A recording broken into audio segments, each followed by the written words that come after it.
자, 이번 시간에는 상관생제, 상관의 개인적인 기술로 사회적인 유통 시스템에 합류하는 거죠. 자신의 상관적인 자신만의 기술이 사회의 새로운 유통 시스템을 만들어낼 수도 있어요. 상관생제가 있다는 것은 재물 시스템을 상관의 기술을 통해서 만들어낸다. 세상 사람들이 인정해주는, 사회에서 인정을 해줄 수 있는 그 정도 단계로 자신의 기술을 다듬어 가서 만들어낸다. 거기까지 간 거예요.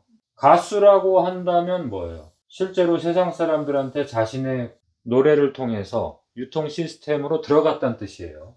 그냥 노래만 부른다 그러면 안 돼요. 노래 부르는 행위를 통해서 재물 획득까지 간 거예요. 자신의 상관적인 기술을 통해서 제조 행위까지 일어날 수 있고요. 그 다음에 유통, 판매까지 가는 거예요. 여기를 상관생제라고 하는 거예요. 자기 사주 내에 이렇게 직접적으로 상관이 재성을 만나는 사주인 경우에는 상관생제가 되는 거예요. 그래서 상관이 재성을 생하죠. 정제, 편제가 있겠네요. 개인이 만난 사회에서 인증된 유통 시스템이에요. 이것이 사회에서 인증된 유통 시스템인지 어떻게 알아요? 가격이 결정이 돼요. 돈으로 받을 수 있어요. 거기까지 가야 재성이에요. 뭐 자격으로 받든가 명예로 받든가 그러면 안 돼요. 그러면 재성이 아니에요. 돈으로 받을 수 있어야 돼요. 그 다음에 가격이 결정이 돼요. 상관 그 자체는 가격이 결정이 안 되죠. 가격이 뭐 아주 막연하잖아요. 그렇죠? 우리가 노래를 부른다, 그림을 그린다. 그것이 세상에 가격으로 결정이 안 되는 경우도 많잖아요. 그러니까 상관 그 자체는 아직까지는 사회적인 유통 시스템으로 합류가 된 게 아니기 때문에 아무도 안 사줄 수도 있고 그 작품을 가격이 0이 되는 거예요.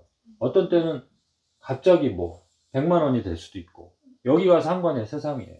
근데 이것이 자기 사주 내에서 재를 만났다는 것은 또는 운에서 재를 만났다는 것은 또는 이 사람이 어디로 들어가면 돼요? 회사로 들어가면 되죠. 삼성이나 LG에 들어가면 이 사람의 아이디어를 사줄 거 아니에요. 그렇죠? 그러면은 그때서 뭐가 돼요? 이 회사가 이 사람의 상관을 재로 바꿔주는 거죠. 너의 능력은 이만큼이야. 이렇게 인정을 해주는 거잖아요. 그런데 사주 내에 재성이 있다는 건 뭐예요? 이거를 그 사람이 만들어내는 거예요. 회사에 안 들어갈 수도 있어요. 회사에 안 들어가도 돼요. 이걸 만들어내는 거예요. 회사에 들어간다면 이 파트를 자기가 맡아야 돼요. 왜냐하면 이러한 욕심이 있고 이러한 능력이 있기 때문에 이 역할을 자기가 맡고 싶어 한단 말이에요. 회사에 들어가서도. 그러니까 사주 내에 있다는 것이 무조건 좋다는 뜻이 아니에요. 아예 없으면 그냥 들어가서 여기서 그냥 열심히 하면 되는데 사주 내에 재성이 있다는 건 뭐예요? 내가 이 역할을 하고 싶다는 거예요. 그러니까 더 안 좋을 수도 있겠죠. 어떤 조직에 들어가서는. 그 역할을 안 맡으면 어떻게 돼요? 나와버리는 거죠. 내 일을 하고 싶어. 그리고 나와버리는 거죠. 다 단점이 있어요. 상관이 재성을 못 만날 경우에는 뭐예요? 회사에 들어가지 않으면 어떻게 돼요? 이 폭이 너무 커요. 돈을 아주 못 벌었다가 또 잘 벌었다가 이게 너무 폭이 커지잖아요. 그렇죠? 이런 단점이 있단 말이에요. 항상 사주는 장단점이 공존하는 거예요. 이걸 어떻게 활용하느냐에 포인트가 있는 거죠. 상관생제가 돼 있다는 것은 개인이 사회에 유통을 시킬 수 있는 시스템을 스스로 만들어낼 수 있는 능력이 있다는 거. 이게 제일 멋있는 거죠. 그래서 가격이 결정되고 자기의 개인 능력으로 돈으로 평가받을 수 있는 그 실력을 갖고 있다는 거예요. 그런데 식신생제가 있고 상관생제가 있다는 것은 분명히 어떤 차이점이 있다고 그랬죠. 식신생제는 그 한 가지 영역을 가지고 그 영역으로 세상의 유통 시스템으로 들어가잖아요. 상관생제는 다변화예요. 다변화. 이렇게 돼요. 멀티플레이어예요. 멀티플레이어. 다 할 수 있는 사람이에요. 그 다음에 상관생제의 출발점은 어디예요? 상관의 기질을 이용해서 상관의 기술을 이용해서 재성을 만들어내는 거기 때문에 상관이 출발점이 되는 거예요. 그래서 상관의 특징이 다변화가 될 수 있다는 거죠. 재물을 하나 만들어내는 시스템을 만들어내면 거기에서 멈춘다는 거예요. 새로운 유통 시스템을 자꾸 만들어낸다는 거예요. 자꾸 만들어낸다는 거예요. 동시에 두 가지를 할 수도 있어요. 한 가지 일을 하고 다른 일을 또 할 수도 있어요. 이것이 크게 성공하는 원인도 될 수 있지만 오히려 가성비는 떨어질 수 있는 또 원인도 돼요. 상관생제의 특징이 다변화할 수 있다. 멀티플레이어다. 그 다음에 동시에 다른 일을 또 벌일 수도 있다. 그래서 한 번에 두 가지, 세 가지 일을 동시에 벌일 수도 있고, 그 다음에 한 가지 일을 성공했다고 해서 거기서 멈추는 게 아니라 2단계, 3단계로 나아갈 수도 있고, 그러니까 순서적으로 이렇게 자꾸 나아가는 방식이 상관생제의 특징일 수도 있고요. 동시에 이렇게 출발점 자체가 동시에 두세 가지를 동시에 할 수도 있고, 이게 상관생제의 특징이에요. 그래서 결과적으로는 이제 상관생제의 가장 큰 문제점이 뭐예요? 여기서는 이익을 보고 저기서는 손해를 보고, 여기서는 새로운 일을 시작하고 저기서는 하던 일을 폐업하고, 이런 형태가 많이 벌어진다는 거죠. 사회의 유통 시스템은 나 혼자 하는 게 아니라 항상 경쟁적으로 하는 거기 때문에 그럴 수밖에 없잖아요. 상관의 기술이나 상관의 능력이 아무리 우수하다 하더라도 그 두세 가지에서 다 완벽하게 이익을 만들어낼 수는 없잖아요. 상관이라는 건 뭐예요?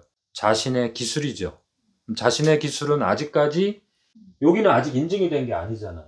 재성이라고 하는 사회 유통 시스템에서 인증이 된 게 아니죠. 그 개인 영역에서는 인증이 된 거지만 사회 영역에서 완벽하게 인증이 된 건 아니잖아요. 그렇죠?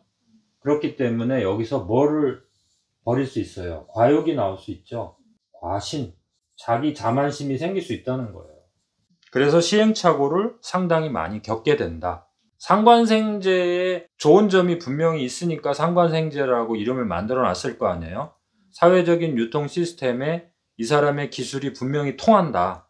통하기 때문에 가격이 결정이 되고 돈을 벌게 된다. 이런 분명한 결과물이 있는데, 그럼에도 불구하고 상관이라고 하는 개인 기술 영역으로 볼 때는 상당한 시행착오를 겪을 수밖에 없어요.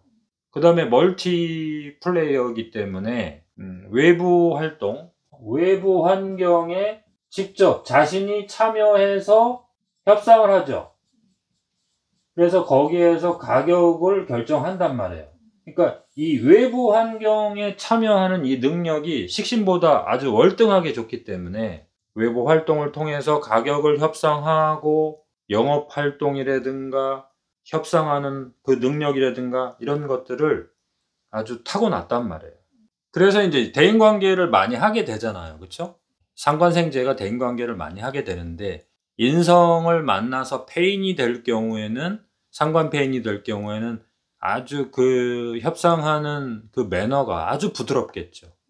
근데 이제 인성을 만나지 못하면은 또 상관제살이 되어 있지 않은 경우에는 일을 진행할 때 너무 급하게 한다든가 일을 한 번에 많이 버린다든가 이런 현상이 생기겠죠. 그거를 생각하시면서 상관생제를 보셔야 돼요. 상관생제는 분명히 이 개인적인 능력으로 보면 아주 탁월한 능력이에요. 외부 환경에 직접 참여하면서 거기에서 터득한 협상의 기술이 있기 때문에 그걸 통해서 제조를 할 수도 있고 유통을 할 수도 있고, 그렇죠? 판매까지도 할 수 있고 다 할 수 있는데, 저 상관이라고 하는 속성이 다듬어지지 않으면 가성비가 떨어지고 상당한 시행착오를 겪게 되더라. 거기까지 체크해 놓으셔야 돼요. 저 상관적인 기질이 생제를 만날 경우에 무엇이든 될 것 같고 아주 희망적으로 보인단 말이에요. 시행착오를 상당히 겪더라. 거기까지 보셔야 돼요. 그래서 상관이 정인을 만나면서 상관생제가 된다면 상당히 현명하고 똑똑하고 주변의 시장 정보, 장단점 이런 것들을 전체적으로 파악하면서 일을 진행하는 아주 완벽한 사람이 되겠죠. 그런데 인성을 만나지 못하면 갈등 관계가 많이 생긴다고 보시면 되고, 시행착오도 대단히 많이 겪는다. 그다음에 한 가지를 성공하면 그 한 가지에서 절대 멈추지 않는다. 다른 거를 버리면서 어느 한쪽은 또 막 잘 되는데 어느 한쪽에서는 또 그 돈을 거기다가 메꿔야 되는 상황이 꼭 생기더라. 이렇게 보시면 되고요. 상관생제를 우리가 따로 지금 공부하고 있지만 상관폐인이 되어 있는 경우에는 이제 시장의 정보라든가 그 유통 시스템에서 요구되는 여러 가지 그 정보 이런 것들을 잘 활용한다는 뜻이고요. 상관제살이 되어 있는 경우에는 문제점을 해결하면서 풀어가는 그 능력이 아주 탁월하다는 뜻이에요. 이거는 사업을 하느냐 안 하느냐 이런 것만 관계된 게 아니고 상관생제라는 것은 사회적인 유통 시스템으로 들어가는 거기 때문에 가수가 되든 연예인이 되든 사업을 하든 직장 생활을 하든 이 능력은 무조건 발휘가 되는 거예요. 물론 상관생제의 능력이 있는 분들은 고정적 직장 생활이 힘들 수도 있어요. 자신의 기술을 할 수 있도록 그 확보해주는 회사가 아니라면은 분명히 개인 사업을 하려고 할 것이고 그 회사에서 나오게 될 거예요. 그다음에 운에서 올 경우에는 직장에 변동이 생긴다든가 직장에서 나온다든가 이런 형태로 나타난다고 보시면 되고요. 상관생제는 세상에 새로운 문화 시스템을 만들어내는 거예요. 카페 문화, 예술, 단순한 예술 활동이 아니죠. 작품 활동을 통해서 가격이 결정되는 시장까지 들어간다는 뜻이에요. 그 다음에 교육 활동을 한다면 학원을 직접 설립할 수도 있겠죠. 제조, 판매부터 사회적으로 인증된 유통 시스템, 가격이 결정되는 그 시스템으로 완전히 들어간다는 거고요. 단순히 예술 활동을 하는 게 아니고 단순히 공부를 하는 게 아니에요. 사회적인 유통 시스템에서 현실에서 그 문화를 만들어낸다. 거기에는 가격이 항상 결정이 돼야 되고 돈으로 항상 평가받을 수 있는 곳이다. 이렇게 보시면 되겠네요.